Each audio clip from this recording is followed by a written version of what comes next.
Telangana RTC chairman Bajireddy Govardhan Karimnagar bus stand ని సందర్శించారు. బస్టాండ్లోని platform తో పాటు డిపోని తనిఖీ చేశారు. తెలంగాణ రాష్ట్రం ఏర్పాటయ్యాక సీఎం కేసీఆర్ చొరవ వల్ల ఆర్టీసీ అభివృద్ధికి 3,000 కోట్లు కేటాయించారని తెలిపారు.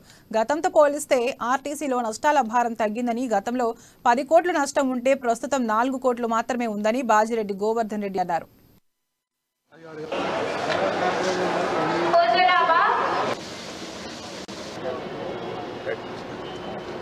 అందరూ నమస్కారం. కరీంనగర్ జోన్ ప్రయాణికులందరికీ కూడా సంక్రాంతి పండుగ శుభాకాంక్షలు.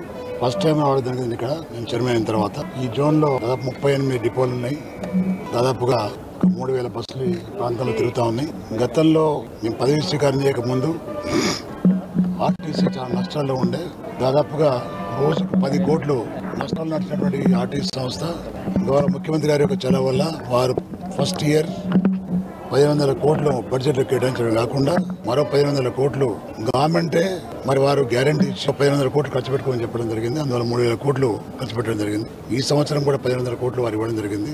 3,000 కోట్లు ప్రభుత్వం ద్వారా, ఆ తర్వాత 1,500 కోట్లు మేము లోన్ ద్వారా, అప్పు ద్వారా తీసుకొని చాలా డెవలప్మెంట్ చేయడం జరిగింది. అందరూ నమస్కారం. కరీంనగర్ జోన్ ప్రయాణికులందరికీ కూడా సంక్రాంతి పండుగ శుభాకాంక్షలు. ఫస్ట్ టైం రావడం జరిగింది ఇక్కడ నేను చైర్మన్ అయిన తర్వాత. ఈ జోన్లో దాదాపు 38 డిపోలు ఉన్నాయి. దాదాపుగా 3,000 బస్సులు ఈ ప్రాంతంలో తిరుగుతూ ఉన్నాయి. గతంలో మేము పదవి స్వీకారం చేయక ముందు ఆర్టీసీ చాలా నష్టాల్లో ఉండే. దాదాపుగా రోజుకు 10 కోట్లు నష్టాలు నడిచినటువంటి ఆర్టీసీ సంస్థ గౌరవ ముఖ్యమంత్రి గారి యొక్క చొరవ వల్ల వారు ఫస్ట్ ఇయర్ 1,500 కోట్లు బడ్జెట్ కేటాయించడం కాకుండా మరో 1,500 కోట్లు గవర్నమెంటే మరి వారు గ్యారంటీ ఇచ్చి 1,500 కోట్లు ఖర్చు పెట్టుకోమని చెప్పడం జరిగింది. అందులో 3,000 కోట్లు ఖర్చు పెట్టడం జరిగింది. ఈ సంవత్సరం కూడా 1,500 కోట్లు వారు ఇవ్వడం జరిగింది. 3,000 కోట్లు ప్రభుత్వం ద్వారా, ఆ తర్వాత 1,500 కోట్లు మేము లోన్ ద్వారా, అప్పు ద్వారా తీసుకొని చాలా డెవలప్మెంట్ చేయడం జరిగింది. అందరూ నమస్కారం. కరీంనగర్ జోన్ ప్రయాణికులందరికీ కూడా సంక్రాంతి పండుగ శుభాకాంక్షలు. ఫస్ట్ టైం రావడం జరిగింది ఇక్కడ నేను చైర్మన్ అయిన తర్వాత. ఈ జోన్లో దాదాపు 38 డిపోలు ఉన్నాయి. దాదాపు